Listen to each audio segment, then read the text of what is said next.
Atlanta నగరం, Georgia state, అమెరికాలో పనిచేస్తున్నాను. అంతకుముందు ఒక 6 years మెడికల్ ట్రైనింగ్ అమెరికాలో. సో దానికంటే ముందు నేను ఒక 5th class మంతటి అనే ఒక స్మాల్ విలేజ్ నాగర్ కర్నూలు దగ్గర చదివాను. దాని తర్వాత కొల్లాపూర్లో చదివాను ఒక 3 years. తర్వాత సర్వేలోనే ఒక రెసిడెన్షియల్ గురుకుల విద్యాలయాలు ఉన్నాయి ఒక 3 అప్పుడు. సర్వేలని తెలంగాణలో, రాయలసీమలో కొడియనహల్లి, గుంటూరు దగ్గర తాడికొండ, ఆంధ్రకు. సో నేను ప్రతాప్ మహారాజ్ గారు ఒకే క్లాసులో 8th నుంచి 10th వరకు చదువుకున్నాం. తర్వాత మెడికల్ స్కూల్కి వెళ్ళాను. సో ఒక్క కామన్ ఫీచర్ ఏంటంటే, నాకు మన టీచర్స్ ఇప్పుడు చెప్పారు, తల్లిదండ్రుల తర్వాత గురువులు చాలా ఇంపార్టెంట్ మన లైఫ్లో.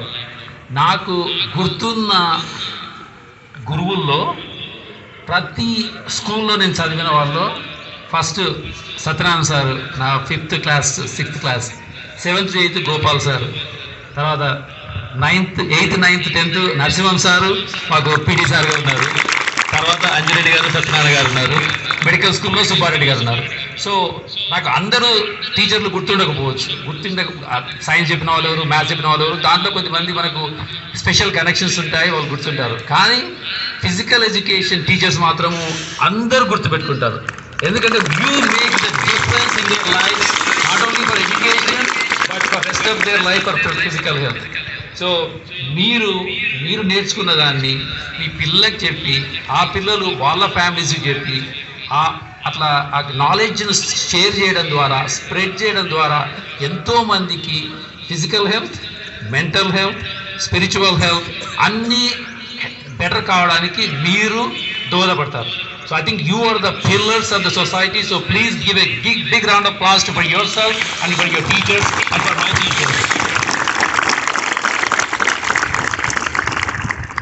సో ప్రతి ఒక్కరు ముందు ప్రతాప్ మహారాజ్ గారు చెప్పినట్టు మనం సాధించలేనిది ఏది ఉండదని అనుకుంటాము. సో మన ప్రతి ఒక్కరిలో స్పెషల్ స్కిల్స్ ఉంటాయి. ప్రతి ఒక్కరు కొన్ని చేయగలుగుతారు, కొన్ని చేయలేరు. నేను ప్రతాప్ మహారాజ్ గారి లాగా యోగా చేయాలంటే చేయలేకపోవచ్చు. నేను కార్డియాలజీ మెడిసిన్ హార్ట్ అటాక్ వచ్చిన ట్రీట్ చేసినట్టు మహారాజ్ గారు ట్రీట్ చేయలేకపోవచ్చు. అట్లా ప్రతి ఒక్కరికి కొన్ని స్పెషల్ స్కిల్స్ ఉంటాయి. దాన్ని మనము ఎంత బెటర్ చేసుకుంటే అంత మంచిది. నేను ఎవరిని కాంపిటీషన్గా చూడను. నా కాంపిటీషన్ నేనే. I want to better my self. నేను నాకంటే ఎట్లా బెటర్ చేసుకోవాలని చూసుకుంటాను. So I think you need to keep your self getting better every day with your own abilities. మీరు ఎంత చేయగలిగితే, ఎంత మంచిగా చేయగలిగితే అంత మంచిగా చేస్తూ you need to keep a better version of your self for future. దీంట్లో కార్డియాలజీలో ఒక విషయం చెప్పాలి మీకు. హార్ట్ డిజీజ్ చిన్నప్పటి నుంచి పుట్టినప్పుడు రావచ్చు, యంగ్ ఏజ్లో రావచ్చు, తర్వాత ఓల్డ్ ఏజ్లో రావచ్చు.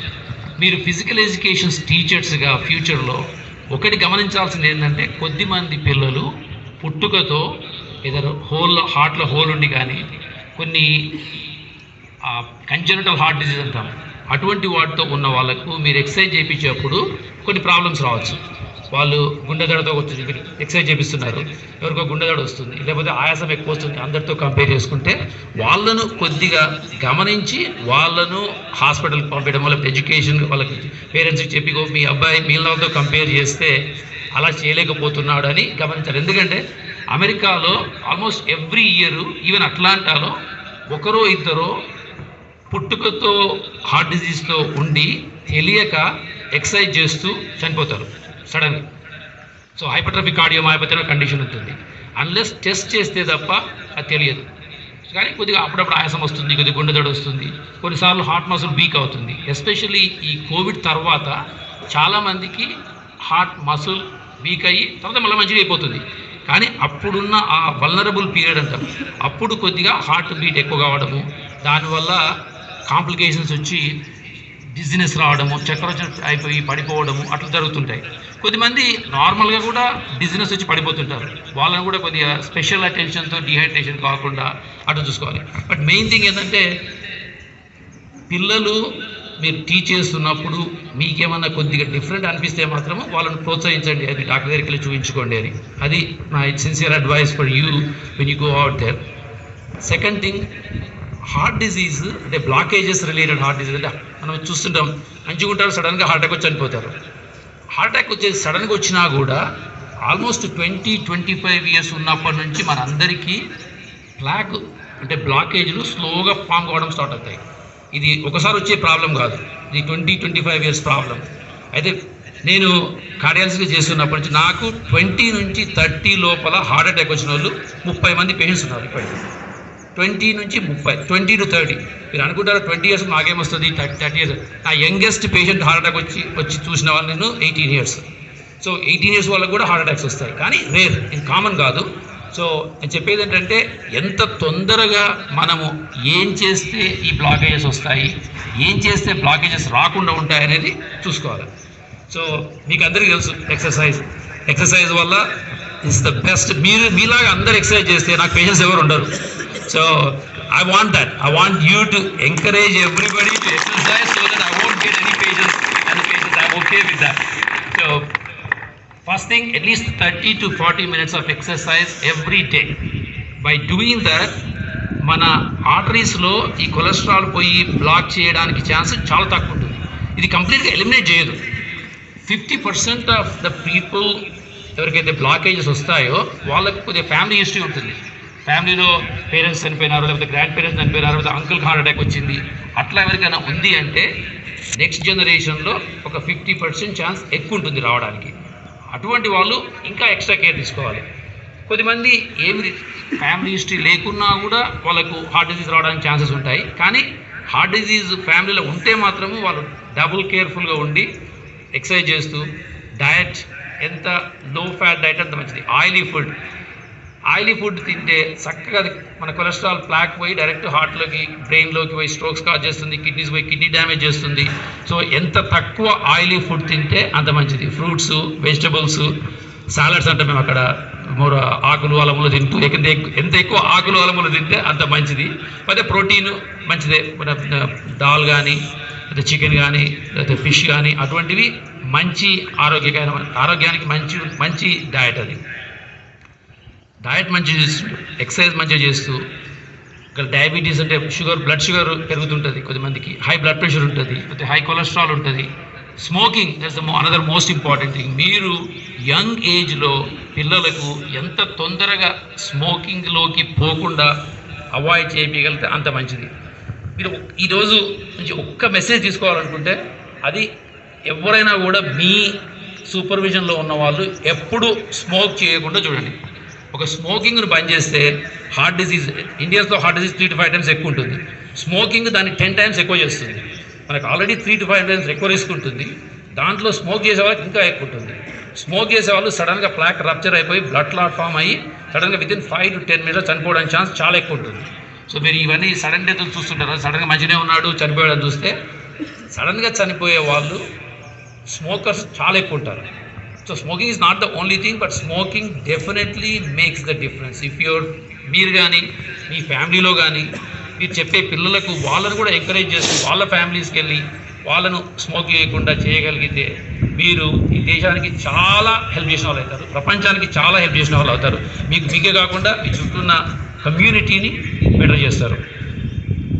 ఇక risk factor point of view, as you get older మనం ఎన్ని మంచి చేసినా కూడా కొన్నిసార్లు అన్నిట్లలో మనం సక్సెస్ఫుల్ కాలేము. అలాగే హార్ట్ డిజీజ్ కూడా అన్ని రిస్క్ ఫ్యాక్టర్స్ కంట్రోల్ చేసినా కూడా కొన్నిసార్లు వస్తుంది. బట్ ఎవరైనా వచ్చినా నీకు హార్ట్ అటాక్ వస్తుంది అంటే వస్తే రాని, కానీ నాకు 90 ఏళ్ళప్పుడు వస్తే మంచిది, 50 ఏళ్ళప్పుడు వస్తే కష్టం. సో ఇవన్నీ చేయడం ద్వారా మనం హార్ట్ అటాక్ను కొద్దిగా డిలే చేయొచ్చు. ఎంత డిలే చేస్తే అంత మంచిది. సో ఈ రిస్క్ ఫ్యాక్టర్స్ని కంట్రోల్ చేసుకుంటూ మిమ్మల్ని మీరు మంచిగా చేసుకుంటూ మీ చుట్టుపక్కల వాళ్ళందరినీ మంచిగా చేస్తూ ఈ సమాజానికి చాలా ఉపయోగపడతారని ఆశిస్తున్నాను.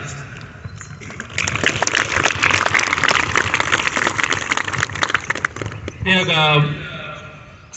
నా పర్సనల్ ఫిలాసఫీ ఏంటంటే treat the other person like you want be treated. మీరు ఎప్పుడైనా కూడా వేరే వాళ్ళతో మాట్లాడేటప్పుడు, వేరే వాళ్ళతో చేసేటప్పుడు, అరే నేను ఈ మాట అంటే వాళ్ళు ఏమనుకుంటారు, సో నన్ను వాళ్ళకి చెప్తే నాకు ఎట్లా ఉంటుంది అనే ఫీలింగ్తో ఒకసారి చూస్తే మనకు you will do the right thing. నేను పేషెంట్తో ఒక పేషెంట్ వచ్చి నాకు చెప్తుంటాడు, ఇట్లా ఉంది ఇచ్చేసి. సో నేను ఎప్పుడు చూసుకుంటాను, నేను ఇదే సిమ్టమ్స్తో వస్తే డాక్టర్ దగ్గరికి వెళ్తే నా డాక్టర్ నాకేం చేయాలి అనే ఉద్దేశంతో చేసుకుంటే మనము డెఫినెట్గా కరెక్ట్ చేస్తాం. మనకి చేసుకోవడానికి కానీ మన ఫ్యామిలీకి చేసుకున్న వాళ్ళు చేస్తుంటే. So that is the only principle I go by, so that I will do the best job I can do. Second thing, rule of 3 C's అని ఉంటాయి అమెరికా, మన ఇంగ్లీష్లో. I follow rule of C's. C1 is do not. ఈ 3 చేయకండి. Do not complaint చేయకండి. ఊరికే complaint చేసే కొద్దీ దానివల్ల లాభం వచ్చేదానికంటే నష్టం చాలా ఎక్కువ ఉంటుంది. ఓకే. డూ నాట్ కండెమ్, అంటే కండెమ్ అంటే ఖండించకండి. ఎవరైనా మాట్లాడుతుంటే ఖండించకండి. So do not criticise. అరే ఇట్లా చేస్తున్నావు అని చెప్పడం ద్వారా వాళ్ళకు మీరు లాభం చేసేదానికంటే నష్టం చేస్తారు. The only thing you want to do with a C is compliment. వాళ్ళను మంచి సజెషన్స్ చేయండి, అదే మంచి చేస్తున్నావు అని చెప్పండి. ఈవెన్ ఒకటి చెడ్డగా చేస్తున్నా కూడా ఒక 2 సార్లు మంచి మాటలు చెప్పి దాదాగా ఇట్లా చేస్తున్నావు, నువ్వు నాకు నచ్చలేదు చెప్పింది, కానీ ఇదంటే మీకు బాగుంటుంది, మాకు బాగుంటుంది. I go by those rule of 4 C's. Do not condemn, do not criticise, so mainly compliment. ఆ రూల్స్ ఫాలో అయితే మీరు జీవితంలో మీరు బాగుంటారు, మీ చుట్టుపక్కల వాళ్ళు బాగుంటారు. మీరు అప్పుడు సంతోషంగా, ప్రతాప్ మహారాజ్ గారు చెప్పినట్టు సంతోషంగా స్మైల్ చేస్తూ అలాగే ఉంటూ మీ జీవితాన్ని మంచి చేసుకుంటారు. తర్వాత మన గురువుల గురించి చెప్పాలి. So after parents, they make the whole lot of difference in our lives. మన PE టీచర్సే కావచ్చు, మన అదర్ టీచర్సే కావచ్చు. So I want you to give a big round of applause to all the teachers who are here in our lives. Thank you sir.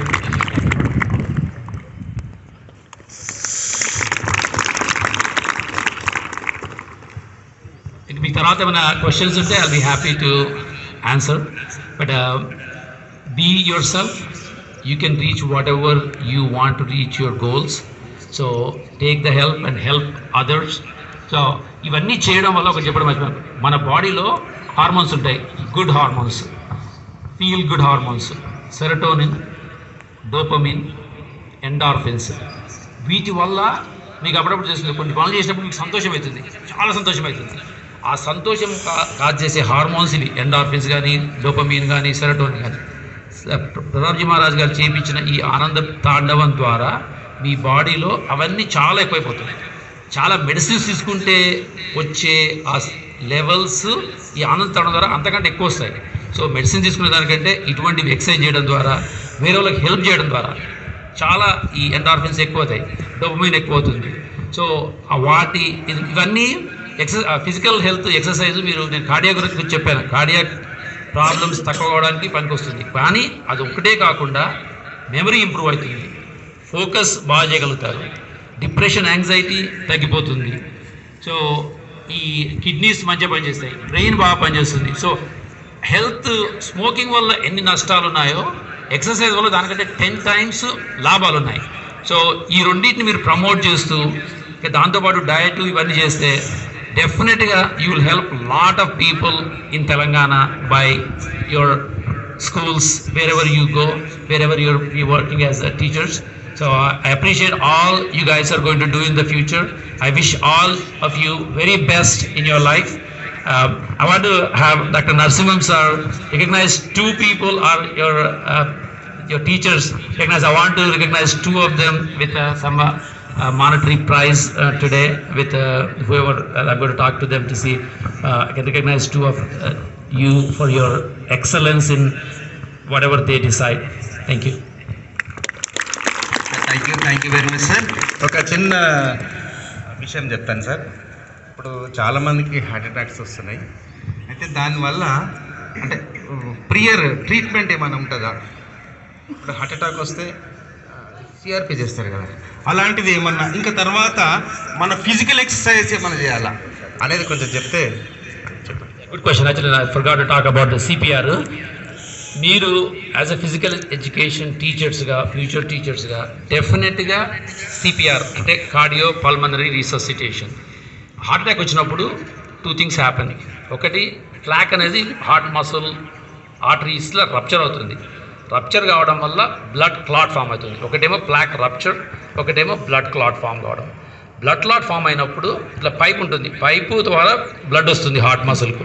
ఆ rupture అయినప్పుడు ఆ blood clot అయిపోయి కంప్లీట్గా బ్లాక్ అయిపోతుంది.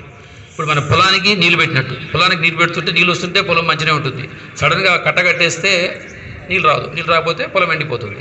అట్లా పొలం ఎండిపోతుందో హార్ట్ మసిల్ రాకపోతే ఇమ్మీడియట్గా heart muscle starts to die, అంటే హార్ట్ మసిల్ ఎండిపోతుంది అంటే చనిపోతుంది. చనిపోయినప్పుడు heart goes into what we call ventricular fibrillation, అంటే హార్ట్ ఇట్లా ఫాస్ట్గా వెళ్ళిపోతుంది, మామూలుగా ఇట్లా పోకుండా ఇట్లా వెళ్ళిపోతుంది. అట్లా పోయినప్పుడు హార్ట్ కంట్రాక్షన్ ఉండదు, కంట్రాక్షన్ ఉండకపోతే బ్రెయిన్కు బ్లడ్ సప్లై రాదు. బ్రెయిన్కు 5 minutes బ్లడ్ సప్లై రాకపోతే బ్రెయిన్ చనిపోతుంది. బ్రెయిన్ చనిపోవడం స్టార్ట్ అయిందంటే తర్వాత హార్ట్ మళ్ళీ మంచిగా అయినా కూడా వేస్ట్. బ్రెయిన్ చనిపోయిన తర్వాత మనం హార్ట్ కొంతమంది మీకు తెలుసో తెలియదు బ్రెయిన్ డెడ్ అంటారు, patient is brain dead but everything is fine. So దాని అర్థం ఏంటంటే హార్ట్ మంచిగా పనిచేస్తుంది, హార్ట్ బ్యాక్ వచ్చింది కానీ అప్పటికే బ్రెయిన్ డ్యామేజ్ అయిపోయింది. సో యాజ్ అ హార్ట్ డాక్టర్గా నేను అనుకోవడము హార్ట్ అయితే మోస్ట్ ఇంపార్టెంట్ ఆర్గన్ అనుకుంటుంటే, కానీ హార్ట్ కంటే కూడా బ్రెయిన్ మోస్ట్ ఇంపార్టెంట్. మన బ్రెయిన్ లేకపోతే హార్ట్ పనిచేస్తున్నా కూడా పర్సన్ ఇస్ డెడ్, మనం ఏం చేయలేము. వాళ్ళే మనం డొనేషన్ ఆర్గన్ డొనేషన్ చేస్తుంటారు కదా, ఆర్గన్ డొనేషన్ చేసే వాళ్ళు బ్రెయిన్ డెడ్ అయిన వాళ్ళు, అంటే బ్రెయిన్ పోయింది కానీ మిగిలిన ఆర్గన్స్ ఇంకా పనిచేస్తున్నాయి. సో సిపిఆర్ వల్ల ఇంపార్టెన్స్ ఏంటంటే ఎప్పుడైతే హార్ట్ కంట్రాక్ట్ చేయడం తగ్గిపోతుందో అప్పుడు చెస్ట్ మీద పెట్టేసి ప్రెస్ చేయడం ద్వారా మనము హార్ట్ను ఆర్టిఫిషియల్గా కొద్దిగా పంప్ చేపించవచ్చు. ఆ పంప్ చేపించడం ద్వారా బ్రెయిన్కి కొద్దిగా బ్లడ్ వెళ్తుంది. బ్రెయిన్కి బ్లడ్ వెళ్ళడం ద్వారా తర్వాత ఎవరైనా మీరు హాస్పిటల్కి వెళ్ళి పేషెంట్ను తీసుకెళ్ళి ఆ ట్రీట్మెంట్ ఇచ్చేంత వరకు బ్రెయిన్ను మనం సర్వైవ్ చేయించవచ్చు. సో ద ఫ్రెండ్ ఒకతను 39 years old డాక్టరు ఇట్లా కార్డియాక్ అరెస్ట్ అయ్యి వాళ్ళ వైఫ్ 20 minutes సిపిఆర్ చేసింది, పక్కనే ఉన్నది అప్పుడే చనిపోయింది చూసింది, తనే సిపిఆర్ చేసింది. సిపిఆర్ చేసిన తర్వాత నార్మల్గా బయట ఎవరైనా చనిపోతే 10 minutes తర్వాత ఈవెన్ సిపిఆర్ చేసినా కూడా బతకడం కష్టం. ఆమెకు సిపిఆర్ బాగా తెలుసు, సిపిఆర్ చేసి 20 minutes తర్వాత వాళ్ళు హాస్పిటల్ వాళ్ళు వచ్చి షాక్ ఇచ్చినారు. షాక్ ఇచ్చిన తర్వాత పేషెంట్ బతికినాడు, అంతవరకు ఈ వాజ్ డెడ్. 20 minutes తర్వాత సిపిఆర్ చేసిన తర్వాత బతికాడు, ఇప్పుడు మళ్ళా డాక్టర్గా ప్రాక్టీస్ చేస్తున్నాడు. So that is the difference you guys can make in the lives of that one person if you know the CPR. So please learn the CPR, get the CPR certification and teach your children wherever you go, at least high schoolers ku, if you can teach them, they can help వాళ్ళ families కానీ వాళ్ళ చుట్టుపక్కల ఉన్న వాళ్ళకి కానీ help చేయడానికి వస్తుంది. ఇప్పుడు సార్ అడిగినట్టు ఇంకొకటి, హార్ట్ అటాక్ వచ్చినప్పుడు చెస్ట్ పెయిన్ ఎట్లా వస్తుందంటే normal heart attack chest pain అంటే టైట్గా ఉంటుంది, ఇట్లా చెస్ట్ మొత్తము టైట్ అనిపిస్తుంది. సో స్వెటింగ్ వస్తుంది, బాగా చెమటలు పడతాయి, అయితే వామిటింగ్ సెన్సేషన్ వస్తుంది, కొన్నిసార్లు పెయిన్ ఇట్లా ఆర్మ్లోకి పోతుంది, బ్యాక్ పోతుంది. అటువంటి పెయిన్ వచ్చి కంటిన్యూస్గా ఉంది 5 minutes 10 minutes 20 minutes అటువంటి పెయిన్ కంటిన్యూస్గా ఉంది అంటే until proven otherwise heart attack కావచ్చు. అందుకోసం వాళ్ళను ఇమీడియట్గా హాస్పిటల్కి పంపించాలి. అంతకంటే ముందు ఇక్కడ ఆస్ప్రిన్ ఉంటే ఆస్ప్రిన్ 81 milligrams కానీ 25 milligrams, ఇక్కడ 75 ఉంటుంది, అమెరికాలో 81 ఉంటుంది, ఇక్కడ 75 milligrams ఉంటుంది. దాన్ని నోట్లో వేసుకొని నమలాల, నమిలితే ఆస్ప్రిన్ ఏం చేస్తుందంటే ఆస్ప్రిన్ బ్లడ్ క్లాట్ కాకుండా చూస్తుంది. హార్ట్ అటాక్ వచ్చినప్పుడు problem is the blood clot. మనం ఆస్ప్రిన్ తీసుకోవడం వల్ల బ్లడ్ క్లాట్ తక్కువ అవుతుంది. మన బాడీ సిస్టమ్ ఒక ఉంటుంది, దాన్ని బ్లడ్ క్లాట్ను డిజాల్వ్ చేయడానికి ట్రై చేస్తుంది. కాబట్టి ఎంత బ్లడ్ క్లాట్ ఫామ్ అవుతుందంటే body cannot take care of it. అందుకోసం ఆస్ప్రిన్ తీసుకోవడం వల్ల ఆ బ్లడ్ క్లాట్ పర్సెంటేజ్ తగ్గిపోతుంది. So body can take care of it some extent. ఒకవేళ సార్బిట్రేట్ ఉంటుంది, నైట్రోగ్లిసరిన్ ఉంటుంది, అండర్ ద టంగ్ పెట్టుకుంటారు. అది పెట్టుకోవడం ద్వారా ఆర్టరీస్ కొద్దిగా ఓపెన్ అవుతాయి. అది అందరి దగ్గర ఉండకపోవచ్చు, బట్ పాత పేషెంట్స్ ఎవరైనా హార్ట్ అటాక్ వచ్చిన వాళ్ళు, ఇంతకుముందు వచ్చిన వాళ్ళు ఉంటే వాళ్ళ దగ్గర సార్బిట్రేట్ అని ఉంటుంది, అది అండర్ ద టంగ్ పెట్టేసి ఆస్పిరిన్ ఇచ్చేసి ఎంత తొందరగా హాస్పిటల్కి పంపిస్తే అంత మంచిది. హార్ట్ అటాక్ వచ్చినప్పుడు what we call time is muscle, అంటే ఎంత తొందరగా ఆర్టరీని ఓపెన్ చేస్తే అంత మసిల్ను మనం సేవ్ చేయొచ్చు. సో ఎంత తొందరగా హాస్పిటల్కి పోతే మేము ఏం చేస్తామంటే వచ్చిన వెంటనే యాంజియోగ్రామ్ చేస్తాం. Angiogram go through the artery in the radial artery ఇక్కడ ఉంటుంది రిస్ట్లో, అక్కడ నుంచి హార్ట్కి వెళ్ళిపోయి వితిన్ 12 minutesలో ఓపెన్ చేయొచ్చు ఆర్టరీని. సో విత్ క్యాథటర్స్తోని, బెలూన్స్తోని, స్టెంట్స్తోని. సో ఎంత తొందరగా హాస్పిటల్కి వెళ్తే అంత తొందరగా ఓపెన్ చేయొచ్చు. ఇంతకుముందు 60 to 90 minutes పెట్టేది. అవర్ గోల్ రైట్ నౌ హాస్పిటల్లోకి ఎంటర్ అయిన తర్వాత ఆ ఆర్టరీని ఓపెన్ చేయడానికి వితిన్ 60 minutes, అంటే 1 hour లోపల ఓపెన్ చేయడానికి ట్రై చేస్తాం. అంటే క్యాత్ ల్యాబ్ వాళ్ళు రావాలి, పేషెంట్ రెడీ చేయాలి, అంతా చేయడానికి ఇప్పుడు 60 minutes పడుతుంది. ఆ 60 minutesలో కొద్దిగా హార్ట్ మసిల్ డ్యామేజ్ కావచ్చు, కానీ 12 hours తర్వాత డ్యామేజ్ పర్మనెంట్ అయిపోతుంది ఆల్మోస్ట్. సో ఏం చేసినా కూడా దాని తర్వాత యూజ్ ఉండదు. అందుకోసము మీ చుట్టుపక్కల ఎవరన్నా ఇట్లా టైట్నెస్ ఉంది, వాక్ చేస్తుంటే టైట్నెస్ వస్తుంది, స్వెటింగ్ వస్తుంది అంటే హాస్పిటల్ పోమని చెప్పండి. Second part of it is angina. Angina అంటే హార్ట్లో బ్లాకేజు 70% కంటే ఎక్కువ అయ్యి హార్ట్కు ఎక్సర్సైజ్ చేసేటప్పుడు చెస్ట్ పెయిన్ వస్తుంది, కూర్చుంటే పోతుంది. హార్ట్ అటాక్ పెయిన్ కూర్చున్నా పోదు, ఏం చేసినా పోదు, కంటిన్యూస్గా ఉంటూనే ఉంటుంది, అది కంటిన్యూస్ పోతుంది, అది హార్ట్ అటాక్ పెయిన్. యాంజనా పెయిన్ అంటే హార్ట్ మసిల్కు బ్లాకేజ్ వల్ల బ్లడ్ సప్లై రావడం. మీరు ఎక్సర్సైజ్ చేయించేటప్పుడు ఇక్కడ నాకు ఇప్పుడు ఎక్సర్సైజ్ చేసినారు, ఇక్కడ చేసినప్పుడల్లా ఆయాసం వస్తుంది, లేకపోతే టైట్ అవుతుంది, మళ్ళీ కూర్చుంటే పోతుంది అంటే that could be a blockage more than 80-90% in the heart artery.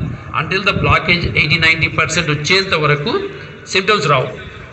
చాలామందికి బయట ఇప్పుడు వాక్ చేసిన వాళ్ళకు 50%, 40%, 60% బ్లాకేజ్ ఉండొచ్చు, తెలియదు. ఎందుకంటే ఆ సిమ్టమ్స్ కాజ్ చేయడానికి చెస్ట్ పెయిన్ రావడానికి కానీ షార్ట్నెస్ ఆఫ్ బ్రెత్ రావడానికి కానీ ఆ బ్లాకేజ్ 80-90% ఉంటే తప్ప అంతవరకు సిమ్టమ్స్ రావు. అందుకనే కొంచెం ఎన్ని రోజులు బాగానే ఉన్నాడు, సడన్గా చనిపోయినాడు, లేకపోతే సడన్గా బైపాస్ సర్జరీ చేయాల్సి వచ్చిందంటే వాళ్ళందరికీ ఆ లెవెల్ వరకు సిమ్టమ్స్ రాలేదు. ఇంకొకటి, మీరు ఎక్సర్సైజ్ చేయించడం వల్ల మన ఓన్ న్యాచురల్ బైపాసెస్ ఫామ్ అవుతాయి. సో చాలామంది నాకు పేషెంట్స్ ఉన్నారు, ఆర్టరీస్ క్లోజ్ అయిపోయి ఉంటుంది, కానీ వేరే ఆర్టరీస్ ఓన్ బైపాసెస్ ఫామ్ చేసి వాళ్ళకి బ్లడ్ సప్లై వస్తుంటుంది. సో ఎక్సర్సైజ్ చేయడం వల్ల మేము స్టెంట్ పెట్టాల్సిన అవసరం లేదు, మన ఓన్ బైపాసే ఫామ్ అయిపోయి still helps people not to get the pain, not to get the symptoms and not to get a heart attack and prolong their life.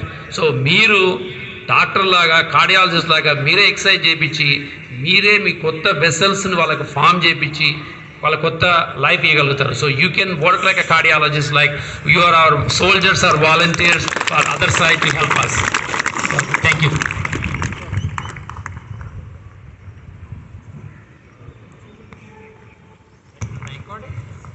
Yeah, please write for you. Sir, good morning, sir. First of all, I would like to thank you for coming to our college. Sir, ఇక్కడ మా students అంటే education పిల్లల్లో exams ఉన్నప్పుడు కొంతమంది పిల్లలు tense feel అవుతారు. Tense feel అయినప్పుడు heart beat ఎక్కువ అవుతుంది. అలాంటి పరిస్థితుల్లో పిల్లలకు దాని రెమెడీ ఏమన్నా? అలానే ఇప్పుడు ఇండియాలో ఉన్న సిచ్యువేషన్లో ఎల్డర్స్కి కానీ కూడా టెన్షన్ ఎక్కువ ఫీల్ అవుతుంది. సో ఆ టెన్షన్ని ఎట్లా అవుట్కమ్ కావాలి, ఏమన్నా రెమెడీస్ ఏమన్నా చెప్తారు అని. Good question. మాకు కూడా ఉండేది, ఇట్స్ నాట్ అన్యూజువల్. సో నాకు స్పీచ్ చేయాలంటే గుండె బాగా దడదడ కొట్టుకునేది. ముందు జనాల దగ్గరికి పోయే ముందే ఏం చెప్పాలా, ఏం చెప్తే, ఇప్పుడు చేస్తూ ఉంటే అలవాటు అయిపోయింది. ఇప్పుడు ఏమనపడదు అసలు. ఇప్పుడైతే పోయినప్పుడు ఎంతసేపు, నాకు గంట సేపు, 2 గంటలు 3 గంటలు మాట్లాడినా కూడా ఏమనపడదు. So it's a natural process. ఏమవుతుందంటే స్ట్రెస్ వచ్చినప్పుడు మన బాడీలో అడ్రినలిన్, నారాడ్రినలిన్ 2 హార్మోన్స్ ఉంటాయి, అడ్రినల్ గ్లాండ్ నుంచి రిలీజ్ అవుతాయి. అవి స్ట్రెస్ హార్మోన్స్. ఇప్పుడు సడన్గా నేను పాము చూశాను, జంప్ అయిపోతాను, జంప్ అయిపోయే వరకు హార్ట్ బీట్ ఫాస్ట్గా అవుతుంది. అది కూడా సేమ్ అడ్రినలిన్, నారాడ్రినలిన్ హార్మోన్ వల్ల వస్తుంది. సో స్ట్రెస్ అనేది ప్రతి ఒక్కరికి ఉంటుంది. So you have a different stress, she has a different stress, he has a different stress, I have a different stress. So how you manage the stress, దానివల్ల మనం చేసుకోవచ్చు. నేను నా పేషెంట్స్ చెప్తాను, మై స్ట్రెస్ దేతా హూ లేతా నహీ అని.